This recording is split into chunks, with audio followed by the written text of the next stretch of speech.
오늘 저희에게 주신 말씀은 열왕기와 7장 4절 말씀입니다. 만일 우리가 성읍으로 가자고 말한다면 성읍에서 굶주림이 있으니 우리가 거기서 죽을 것이요 만일 우리가 여기서 머무르면 역시 우리가 죽을 것이라. 그런즉 우리가 가서 아람 군대에게 항복하자. 그들이 우리를 살려주면 살 것이요 우리를 죽이면 죽을 것이라 하고. 아멘. 아멘.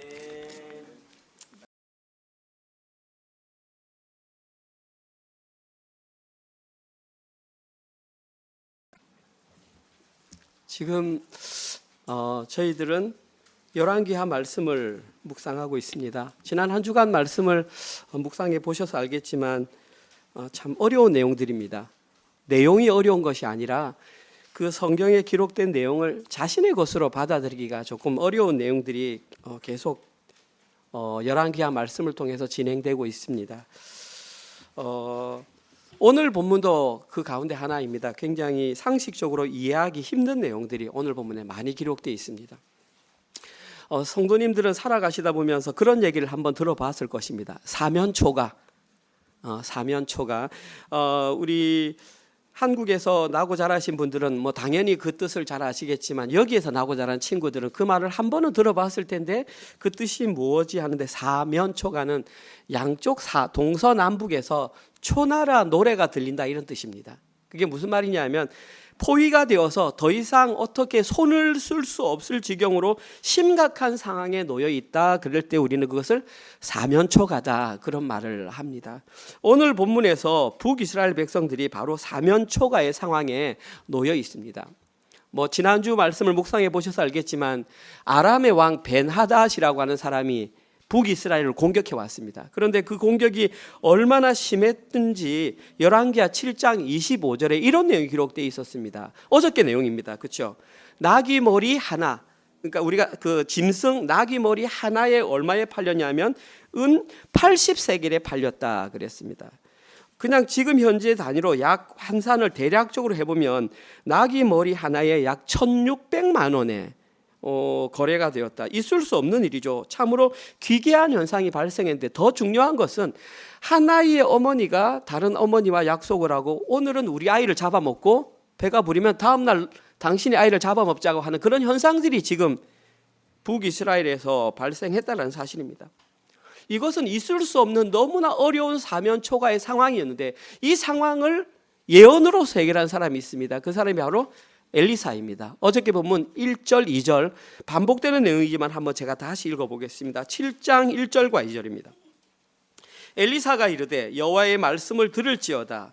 여호와께서 이르시되 내일 이맘때에 사마리아 성문에서 고운 밀가루 한 스아 약 7.8리터라고 합니다. 일주일의 분량입니다. 한 세겔, 지금으로 환산하면 약 20만 원 정도, 일주일 식료품비가 20만 원 정도에 매매하고 보리 두 스와 14.6리터가 한 세겔로 매매될 것이다 라고 예언을 했습니다. 뿐만 아니라 그때에 왕이 그의 손에 의지하는 자 곧 한 장관이 하나님의 사람에게 대답하여 이르되 뭐라고 말했냐면 여호와께서 하나님께서 하늘에 창문을 내신다고 한들 어찌 이런 일이 있으리요 하더라. 엘리사가 그에게 이르되 네가 눈으로 보리라 그러나 그것을 먹지는 못하리라. 엘리사가 예언한 내용은 두 가지입니다. 첫 번째는 내일 이맘때 24시간이 가기 전에 그 사마리아 성의 경제적인 상황이 정상적으로 돌아올 것이다. 한번 생각해 보십시오. 나귀 머리, 먹지도 않던 나귀 머리 하나가 1,600만 원에 거래되던 것이 일주일치 식량이 20만 원으로 내려가겠다. 이거는 있을 수 없는 일입니다. 일어나겠다 예언을 했고요. 두 번째, 그런 일이 어떻게 가능하냐라고 말했던 그 장관이 왕을 의지하던 장관이니까 왕의 측근이었던 것 같습니다. 뭐라고 말하냐면 아무리 하나님께서 하늘에 창을 열어서 음식을 내려 쏟는다 할지라도 어떻게 그런 일이 가능하냐. 그러나 네가 그것을 믿지 못함으로 말미암아 네 눈으로는 보겠지만 먹지는 못할 것이다. 두 가지 예언을 했습니다. 그리고 시간이 24시간이 채 흐르지 못해서 그 두 가지는 명확하게 실현이 되었습니다. 언제 실현되었냐면 오늘 본문 16절 17절입니다. 읽지는 않았습니다. 오늘 본문 16절 17절 한번 보십시오. 어떻게 실현되었는지. 백성들이 나가서 아람 사람의 진영을 노략한지라. 이에 고운 밀가루 한 스아에 한 세겔이 되고 보리 두 스아가 한 세겔이 되니 여호와의 말씀과 같이 되었고, 왕이 그의 손에 의지하였던 그의 장관을 세워 성문을 지키게 하였더니 백성이 성문에서 그를 밟음에 하나님의 사람의 말대로 죽었으니 곧 왕이 내려왔을 때에 그가 말한 대로라. 24시간 전에 엘리사가 딱 예언했던 그 1절 2절의 내용이 불과 24시간이 지나지 않아서 16절과 17절에서 정확하게 실현되었습니다. 하나는 물건 가격이 정확하게 20만으로 떨어졌고, 어떻게 그런 일이 하나님께서 창을 내신다 한들 가능하냐라고 말했던 그 장관이 그대로 성문을 지키다가 사람들의 밀려 나오는 성문에 밟혀가지고 즉시 죽고 말았습니다. 눈으로는 보았지만 먹지 못하는 현상이 정확하게 실현되었습니다. 오늘 본문에는 이것이 어떤 과정을 통해서 이루어지는가라는 그 과정이 오늘 본문에 기록되어 있습니다. 따라서 오늘은 그 과정들을 한번 살펴볼 것입니다. 그러면 그 과정들이 우리에게 주는 놀라운 비밀, 그 메시지가 무엇인지 오늘 그것을 함께 살펴보면서 왜 하나님께서 이 시점에 2024년 이 9월 마지막이 되는 이 시점에 이 내용을 우리에게 주셨을까 한번 생각해보고 돌아가는 시간 되었으면 좋겠습니다. 주보를 보시면 첫 번째 내용입니다. 하나님의 말씀이 성취되는 과정입니다. 저희들은 두 가지 과정을 살펴볼 수 있습니다. 첫 번째 과정은 나병 환자들의 결단입니다. 첫 번째 과정을 이루는 도구로 사용된 것은 나병 환자들의 결단입니다. 제가 한번 읽어보겠습니다. 오늘 보면 3절에서 8절입니다. 한번 같이 따라와 보십시오. 성문 어귀에 나병 환자 4사람이 있더니 그 친구에게 서로 말하되 우리가 어찌하여 여기 앉아서 죽기를 기다리랴.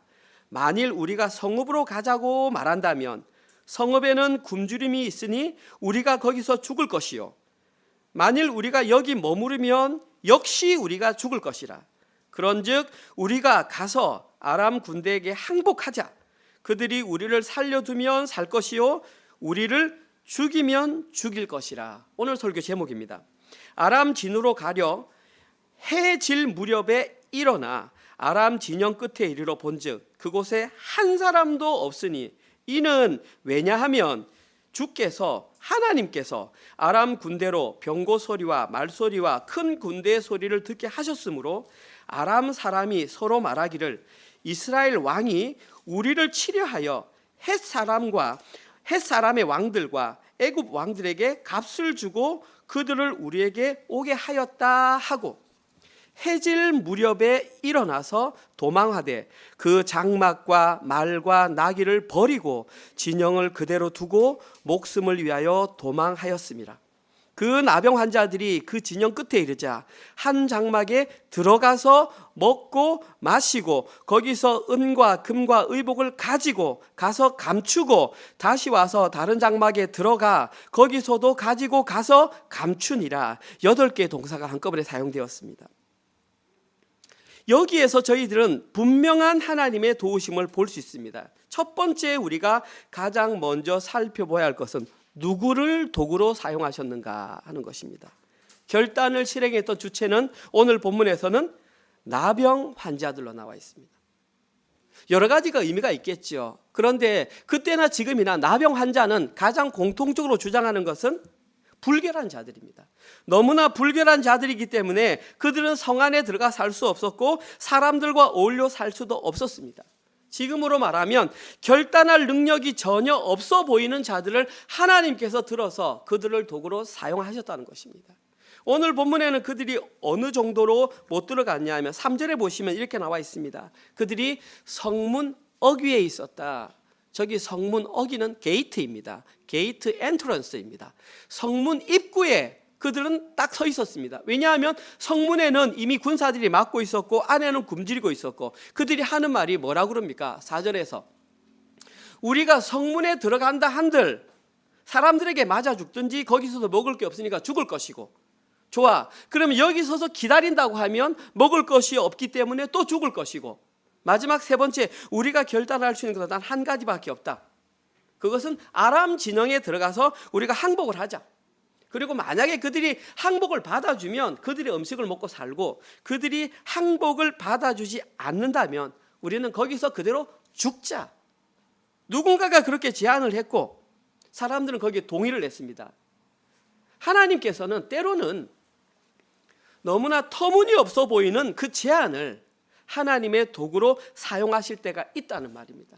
오늘 본문에서는 하나님께서 그 도구를 사용하셨습니다. 결과적으로 어떻게 됐냐면 그들의 터무니없는 결단으로 말미암아 북이스라엘의 경제적 파탄이 완전히 해결되었습니다. 쉽게 말해서 엘리사의 예언이 그들의 결단으로 말미암아 실현됐다라는 것입니다.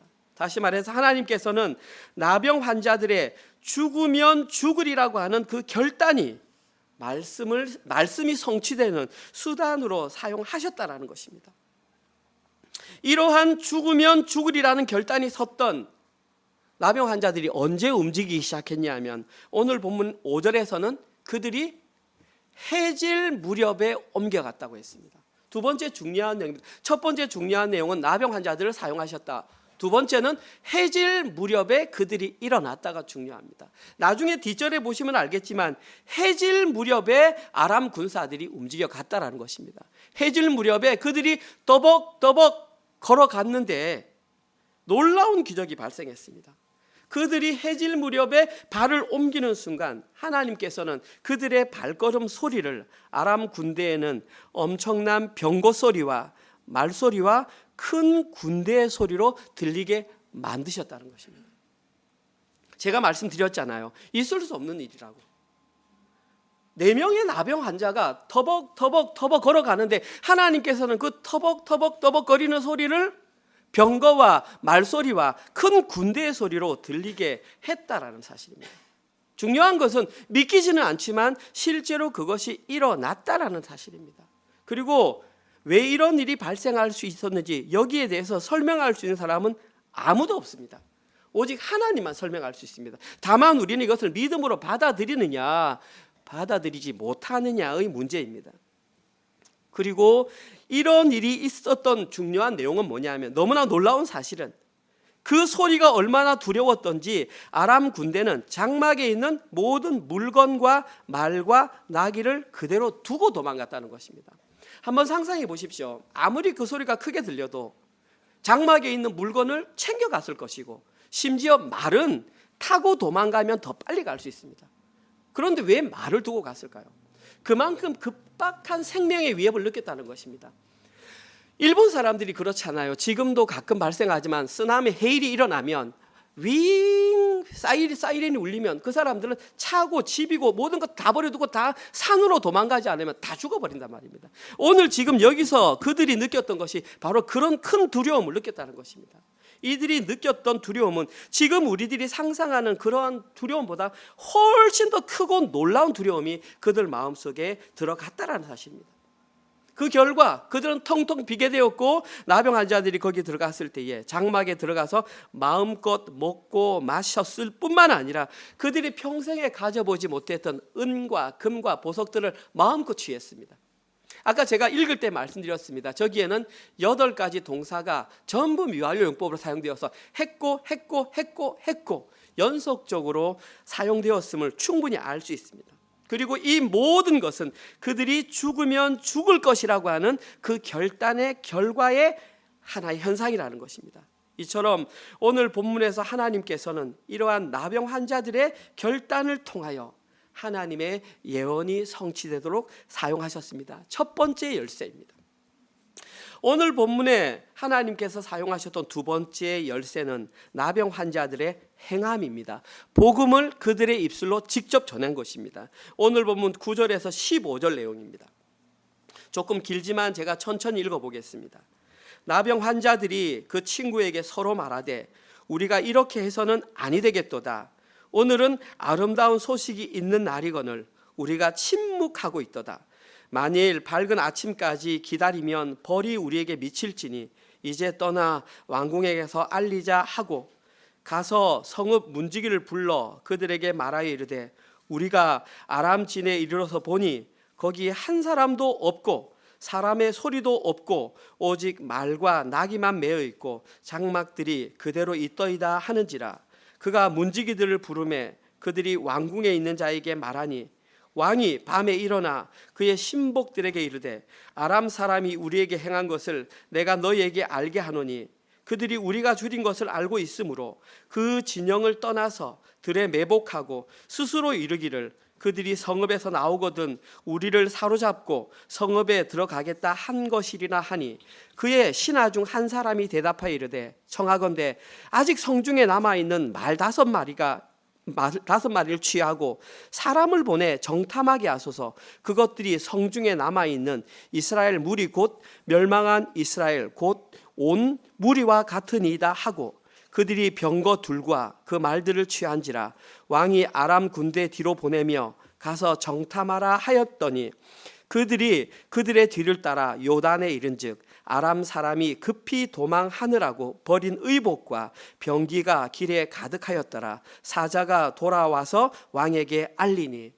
사실은 이렇게 구어체로 기록되어 있기 때문에 이 내용을 이해하는 것은 그렇게 어렵지 않습니다. 제가 간단하게 요약해 드리면 그렇습니다.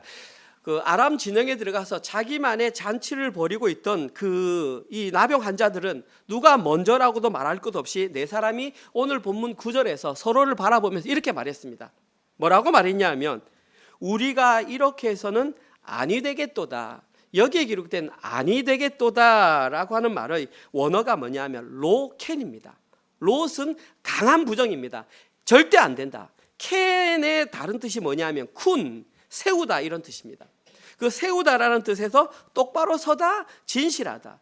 그것이 아니다니까 무슨 뜻이냐면 우리가 똑바로 서 있지 못하다. 다시 말해서 진실하지 못하다. 나병 환자들이 서로 말했습니다. 우리가 이렇게 하는 것은 진실한 일이 아니다. 우리는 지금 잘못하고 있다라는 사실을 깨달았다는 것입니다. 그래서 뭐라고 했냐면 옆에 친구에게 오늘은 아름다운 소식이 있는 날이다. 아름다운 소식, 영어로 하면 good news고 한국말로 번역하면 복음입니다. 오늘은 복음이 있는 날이니 사실 원어에는 아름다운이란 말은 없습니다. 그냥 소리라는 뜻의 소식 그런 뜻만 있는데 의역을 해서 아름다운 소리라고 했습니다. 아무튼 이 아름다운 소식을 우리는 전해야 된다. 침묵하고 있으면 벌이 우리에게 있을 것이다 라고 말을 했습니다. 그래서 누가 먼저 할 것도 없이 네 사람은 달려가서 왕궁에 있는 그 성문 문지기에게 이러이러한 사실이 있었습니다라고 알렸습니다. 그러자 성문 문지기들을 불러가지고 주변에 있는 사람들에게 알리고 특별히 왕궁에 그 소식을 알렸습니다. 마침내 그 소식이 잠을 자고 있던 왕에게까지 이 소식이 전달되었습니다. 오늘은 12절. 왕이 밤에 일어나 국가 아주 위기의 상황 속에서 지금 북이스라엘 왕은 무엇을 하고 있었냐면 잠을 자고 있었습니다. 이것이 그 당시의 영적인 현실을 그대로 나타나고 있습니다. 지금 모든 사람들이 죽어가고 먹을 것이 없는 상황에 영적인 지도자인 왕은 스스로의 안위를 위해 잠을 자고 있었다는 것입니다. 그때의 그 입을 통해서 나온 말을 보십시오. 신복에게 이르되 이렇게 말을 합니다. 아람 사람이 우리에게 행한 것은 무슨 말이냐면 지금 그 진영에 물건이 없는 것은 내가 설명해 줄게. 내가 너희에게 알게 하노니 봐. 그들은 지금 우리가 줄인 것을 알고 있어. 굶어 죽을 것을 알고 있어. 그러니까 그들은 그 진영을 떠나서 들에 매복하고 있다. 무슨 말이냐면 일부러 숨었다라는 겁니다. 그리고 스스로 말하기를 우리가 성읍에 들어가면 숨어 있다가 나와서 우리를 덮칠 거야. 첫 번째 왕의 반응이 뭐냐면 의심이었습니다. 하나님께서 그들에게 기적을 베풀어 줬음에도 불구하고 믿음이 없는 자가 나타내는 첫 번째 반응은 의심입니다. 물론 군대를 다녀온 사람들은 이 내용을 충분히 이해합니다. 어떻게 쉽게 전쟁에서 승리하겠습니까? 누군가가 그렇게 쉽게 승리할 상황을 준다면 한 번쯤은 의심해 보는 것이 정상적인 사고일 수 있습니다. 그런데 오늘 본문에서 이스라엘 왕이 했던 것은 군사적인 판단이 아니었습니다. 오늘 본문에서 이스라엘 왕이 행했던 행동은 하나님의 능력을 믿지 못하는 불신에서 나온 아주 악한 행동이었다는 것입니다. 목사님이 어떻게 아시냐고요? 어저께 본문과 계속 지난주 본문을 살펴보면 위기의 상황이 닥칠 때마다 이스라엘 왕은 첫 번째 하나님을 탓했고 두 번째는 엘리사를 탓했습니다. 하나님과 엘리사를 탓한다는 것은 결국은 믿지 못하겠다라는 말입니다.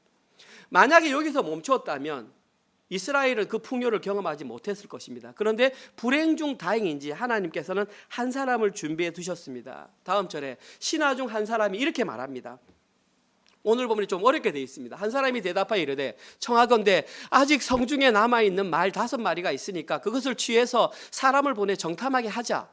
그것들이 성중에 남아있는 이스라엘 온 무리 곧 멸망한 이스라엘 온 무리와 같다. 무슨 말이냐 하면 성중에 남아있는 이스라엘 백성들은 죽은 것과 다름없다. 그들이 이 말 5마리가 지금 성에 남아있어 봤자 이스라엘 무리와 똑같기 때문에 그들을 내보내는 것이 무조건 좋은 것입니다. 왕이여 어떻게 됐든 상관없이 한번 나가서 정탐이라도 해봅시다 라고 제안을 했습니다. 만약에 여기서 왕이 그 제안을 받아들이지 않았다면 이런 일이 없었겠지만 불행 중 다행으로 왕은 그 제안을 허락했고 정탐한 결과 어디까지 갔냐 하면 요단까지 말을 타고 달려갔습니다. 사마리아에서 요단까지는 굉장히 멉니다. 그런데 말을 타고 가보니까 아람 백성은 하나도 없고 남은 것은 그들이 도망가면서 버린 옷과 병기들과 이런 것들을 자국만 남아 그걸 다 걷어와서 왕에게 보고했다. 이것이 바로 오늘 본문의 두 번째 내용입니다. 나병 환자들이 말했던 것이 진실이라는 것이 밝혀졌다는 것입니다. 제가 16절 17절에서 읽었듯이 백성들이 이걸 딱 알았습니다. 어떻게 소문은 삽시간에 퍼져가서 백성들이 아람 진영에 아무도 없다라는 소식이 들리자마자 반사적으로 자동적으로 성문이 열리면서 백성들은 아람 진영을 향해 달려갔고 그 달려가는 과정 가운데 성문 책임자로 있었던 그 장관이 사람들의 발에 의해 밟혀 죽는 현상이 발생했습니다. 이것은 너무나 분명한 하나님의 심판의 메시지였습니다. 이렇게 오늘 본문에서 하나님께서는 나병 환자들의 결단 있는 행동을 통해서 두 번째 도구로 사용하셔서 하나님의 사람 엘리야가 예언했던 내용을 그대로 성취하도록 인도하셨던 것입니다. 이것이 오늘 본문에 기록된 간략한 내용입니다. 그냥 천천히 읽어도 조금 성경의 지식이 있는 사람들은 이해할 수 있는 내용입니다. 그런데 중요한 건 이 시기에 우리가 이 내용을 왜 읽어야 하는 것입니다. 하나님께서 진짜 우리에게 전해주시고 싶은 마음이 뭐냐? 오늘 우리는 그것을 발견해야 합니다. 이 과정 속에 숨겨진 비밀을 알아내는 것이 오늘 설교의 핵심 내용입니다. 자, 지금까지 조금 잘 따라오셨는지 모르겠지만 지루하셨던 분은 다시 한번 상기해 보시고 지금부터가 중요합니다. 왜 하나님께서 이 시기에 우리에게 이 말씀을 주셨는지, 하나님께서는 이 내용을 통해서 우리에게 무엇을 알려주기를 원하는지 그 비밀을 꼭 밝히고 돌아갔으면 좋겠습니다. 오늘 본문에서 이 비밀을 밝힐 수 있는 열쇠는 4절입니다.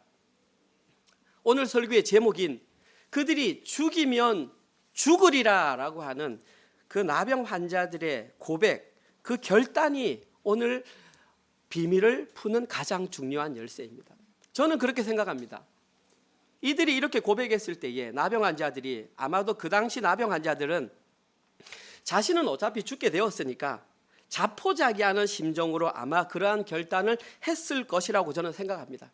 그들이 이 모든 비밀을 다 알고 우리가 이걸 알았으니까 이렇게 행동하자라고 저는 생각지는 않습니다. 무슨 말이냐 하면 때때로 하나님께서는 우리가 그 모든 하나님의 계획을 이해하지 못해도 우리를 하나님의 도구로 사용할 수 있다라는 사실입니다. 모든 사람이 완벽해서 준비가 되었기 때문에 너는 그 일을 해야 돼가 아니라 가는 과정 속에 깨달을 수도 있고 조금 늦게 깨달을 수도 있고 아무튼 저는 나병 환자들이 이 내용을 다 이해하고 이렇게 고백했다라고 생각지는 않습니다. 아무튼 하나님께서는 그들의 죽으면 죽으리라 라고 하는 이 결단을 사용하셨습니다. 이들이 말했던 죽으면 죽으리라고 하는 거기에는 놀라운 비밀이 숨겨져 있는데 첫 번째, 나병 환자 4사람이 결단했던 그들의 입으로 말했던 죽으면 죽으리라고 하는 그 결단을 통해서 어떤 일이 발생했냐면 그 고백을 함으로 말미암아 그들은 사탄의 통제에서 벗어난 엄청난 결과를 누리게 되었습니다. 다시 한번 말씀드릴게요. 죽으면 죽으리라고 하는 그 결단을 통해서 그들은 사탄의 통제에서 벗어나는 엄청난 결과를 누리게 되었습니다. 왜냐하면 사탄이 이 세상에 존재하는 사람들을 옥죄하는 가장 중요한 도구로 사용하는 것이 뭐냐면 죽음입니다. 사탄은 그 죽음이라는 도구를 통해서 사람들을 통제하고 있었는데 지금 이 나병 환자들의 입을 통해서 자신들이 죽음에 대해서 죽었다라고 하니까 이미 사탄은 그들을 통제할 수 있는 효력이 없어진 것입니다. 쉽게 말해서 오늘 본문에서 나병 환자들이 죽으면 죽으리라고 했던 이 선포하는 순간 사탄은 그들에 대한 권력을 다 놓치게 되었다는 사실입니다.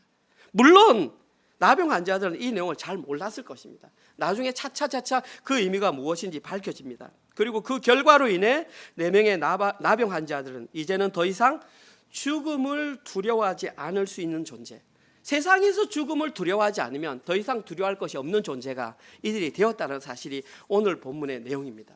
그래서 이러한 이유로 인해 사탄은 수단과 방법을 가리지 않고 사람들이 이 내용을 깨닫는 것을 막습니다. 설교자의 마음을 상하게 하든지, 교회 예배 분위기를 망치든지, 아니면 이 시간에 졸음이 오게 하든지, 어쨌거나 이 자리에 앉아 있는 사람이 설교를 할 때 그것만을 못 듣게 막습니다. 죽음이 자신을 통제하면 벗어난다는 그 사실을 못 듣도록 수단과 방법을 가리지 않고 막습니다. 왜냐하면 사탄이 가장 두려워하는 것이 사람들이 이것을 깨닫는 이런 존재가 되는 것이기 때문입니다. 수단과 방법을 가리지 않고 사람들이 이러한 진리를 깨닫지 못하도록 계속해서 두려움이라는 것을 집어넣습니다. 죽음이 가장 첫 번째 두려움. 그 다음에 넣는 두려움이 뭐냐 하면 물질에 대한 두려움입니다. 물질을 잃으면 어떡하지? 세 번째 대한 두려움이 건강에 대한 두려움입니다. 네 번째 대한 두려움이 인간관계에 대한 두려움이고, 다섯 번째 불안한 미래에 대한 두려움, 그 다음에는 자녀에 대한 두려움. 각 종류의 두려움을 집어넣어서 그 두려움을 허상임에도 불구하고 실제인 것처럼 머릿속에 집어넣고 사람들을 통제하려고 하는 것이 사탄의 가장 큰 전략입니다.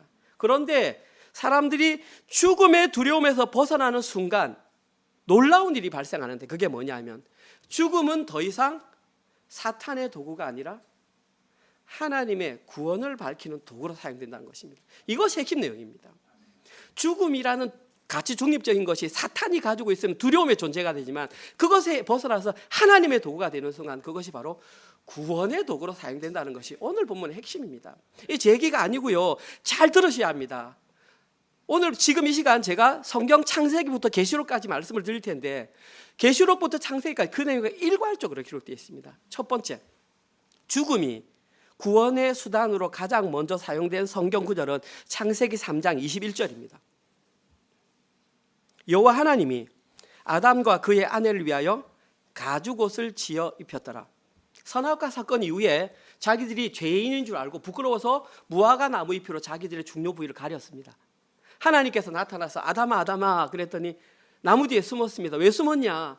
저희들이 죄를 지은 것 같습니다. 그때 하나님께서 하신 행동이 뭐냐 하면, 여호와 하나님이 아담과 그의 아내를 위하여 가죽옷을 지어 입혔더라.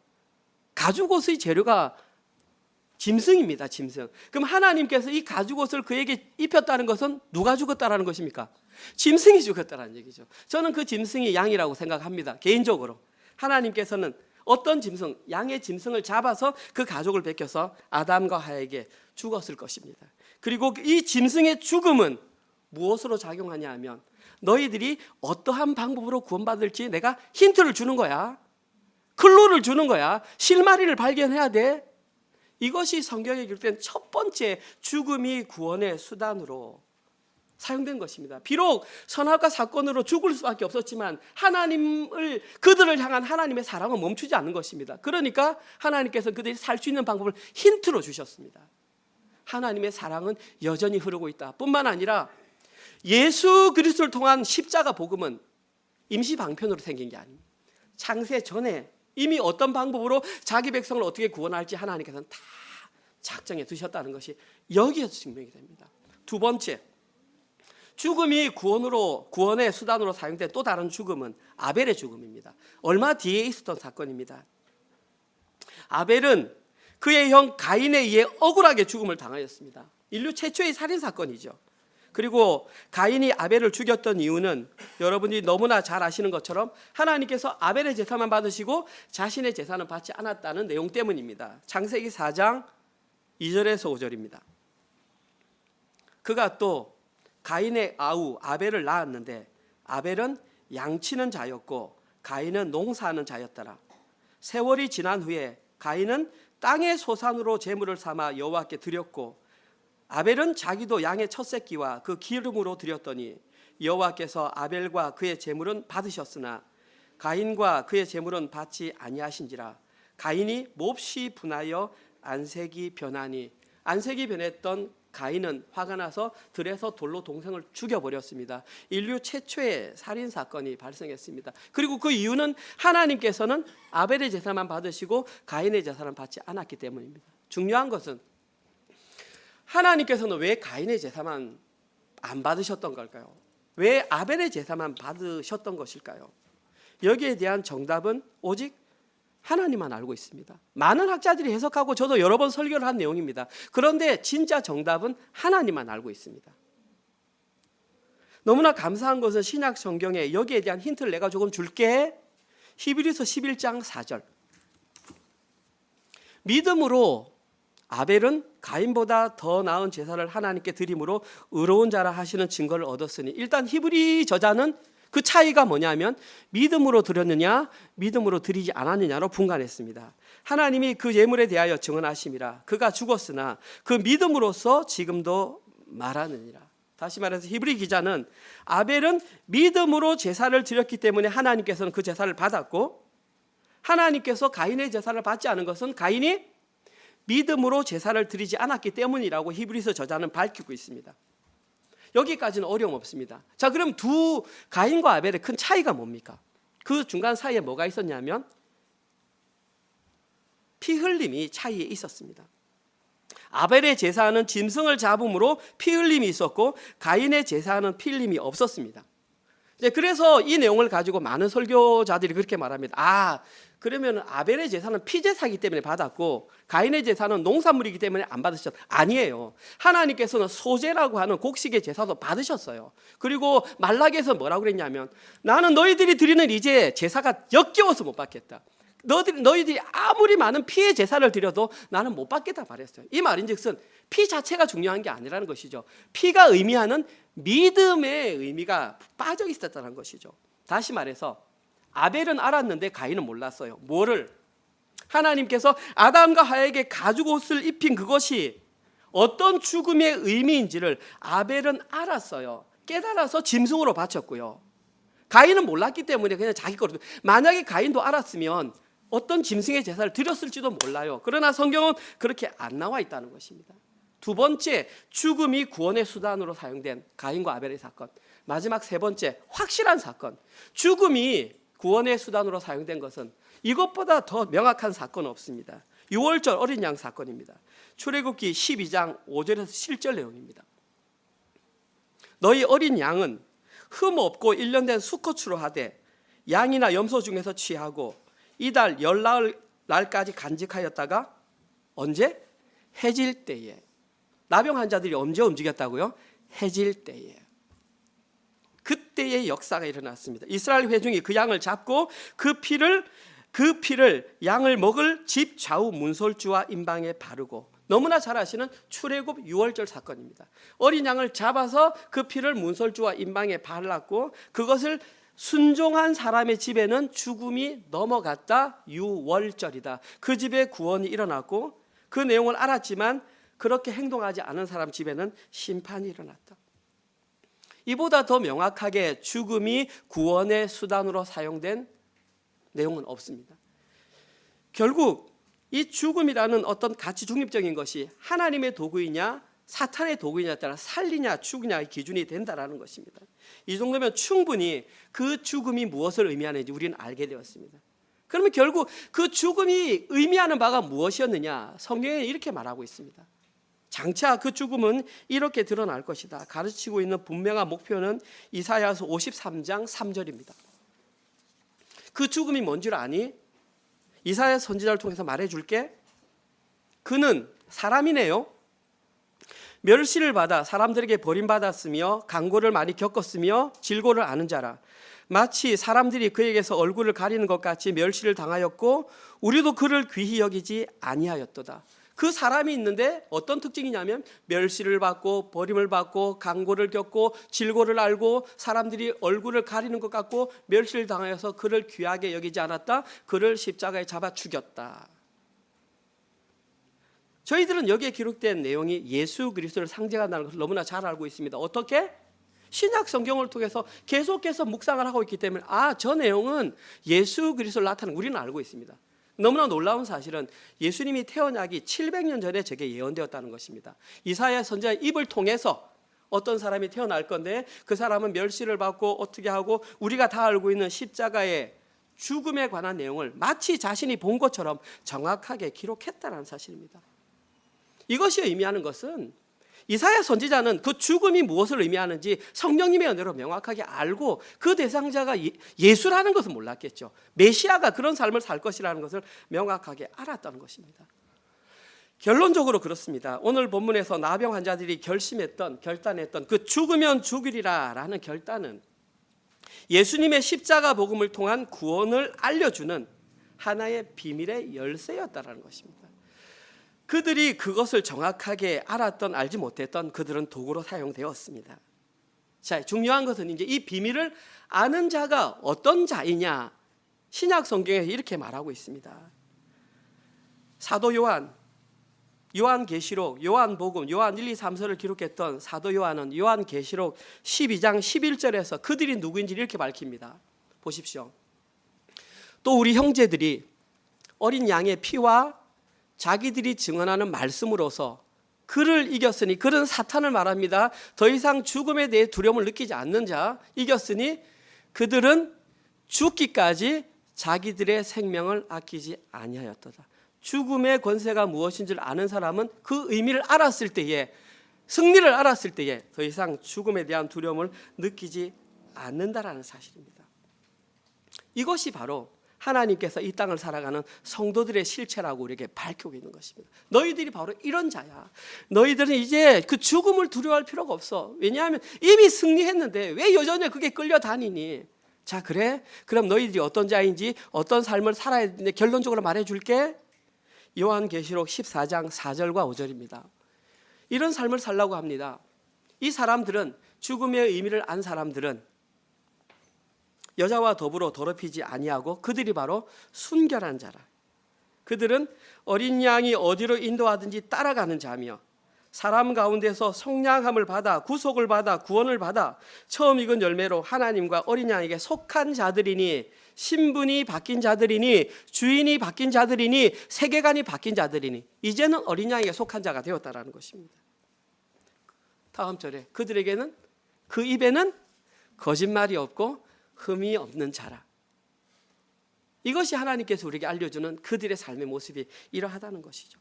여러 가지 내용이 있겠지만 전 두 가지만 말씀드리고 싶습니다. 첫 번째, 이들에게 나타나는 현상은 어린 양이 이끄는 대로 따라간다. 중요한 것은 어디든지, 좋은 곳, 편한 곳, 오케이. 힘들 것, 어려운 것, 이들에게 나타나는 것은 어린 양이 어디로 이끌든지 따라간다라는 현상이 나타나고, 두 번째 현상은 그들의 입에는 거짓말이 사라진다. 결국 오늘 본문에서 우리에게 열왕기하 말씀을 통해 나병 환자들이 했던 그 내용이 결국은 창세기부터 요한계시록까지 일맥상통하게 하나의 내용을 이해하고 있다는 것을 우리는 알고 있고, 그것이 죽음을 통한 십자가 복음의 메시지를 깨달은 자들에게 실현된다는 사실입니다. 지금 이 시대에 수많은 교회가 있고 그 교회 안에 많은 성도들이 차고 넘치지만 하나님께서 찾으시는 그 사람은 이 진리를 알고 이 진리를 살아내는 그 자를 찾고 계신다는 것입니다. 저는 당연히 우리 은혜로 장로교회에 속한 모든 분들이 그런 분들이 되었으면 좋겠습니다. 오늘 설교를 마무리하겠습니다. 오늘 내용이 결코 쉬운 내용은 아니었습니다. 그러나 오늘 본문을 통해서 하나님께서 두 가지를 교훈을 주셨습니다. 첫 번째, 하나님의 말씀은 반드시 실현된다.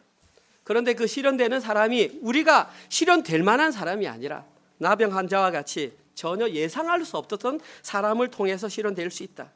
사회적으로 무가치한 자들, 그런 자들이 죽음의 의미를 깨닫고 결단을 행동하는 순간 더 이상 죽음은 그 권세를 잃어버리고 구원의 수단으로 사용된다는 것입니다. 그것이 바로 십자가 복음이며 하나님의 놀라운 비밀을 품게 된다는 것이고, 오늘 저희들이 가지고 있는 두 번째 교훈은 말씀이 성취된 후에는 반드시 구원과 심판으로 분리가 발생한다는 사실입니다.